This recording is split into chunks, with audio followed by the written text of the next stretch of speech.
पृथ्वीर भार को लाघव करने आपण जहाँ बुझंतु विश्वास करंतु बा न करंतु ग्रहण करंतु बा न करंतु ए कथा को किंतु मालिका वचन न होइबा। अच्युतानंद महापुरुष निर्घंटार लिखिले 600 वर्ष तले कागज कलम नथिला तालपत्र लेखनी आसीबे संसार को जने से संत महात्मा सतगुरु रूपरे कि सतगुरु बा संत महात्मा आविर्भाव कली जुग हेबो अवतारी सत्ता भाव ईश्वर अंश नहीं लीला मान हेब कीर्ति रही जीव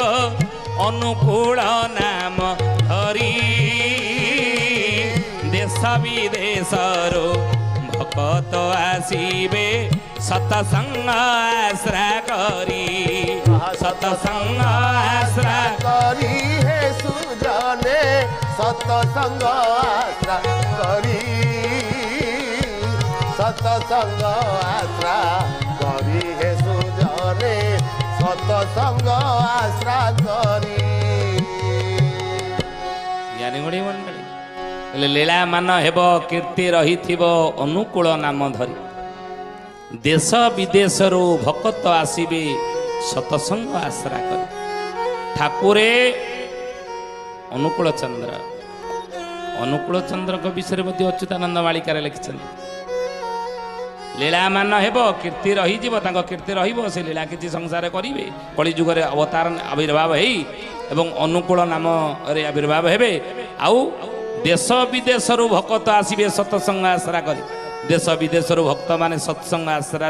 आसीबे निकट को पुणी महापुरुष अच्युत कौन कहले सतनाम गोटी उच्चारी बोलिबे भक्तंग हेब लीला शून्य मार्गे रही अच्युत देखिब जुग पुरुषंक खेला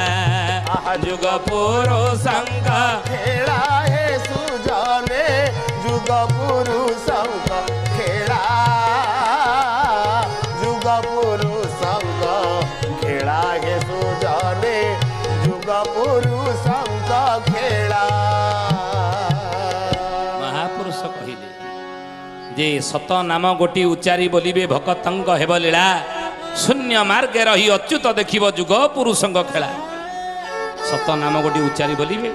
भक्त मान सब लीला खेला भक्तों सहित करेंगे एवं प्रभुंकर जय हो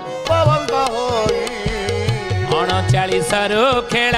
आरंभिबे से अनुकूल हे अनुकूल हे अनुकूल हे अनुकूल हे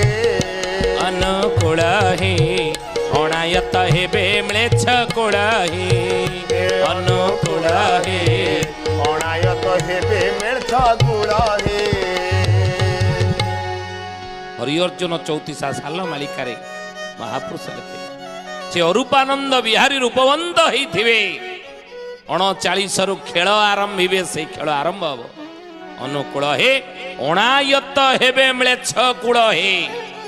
अणायत सब म्लेच्छ कुल पापी माने अणायत ही जी आयत रही नथी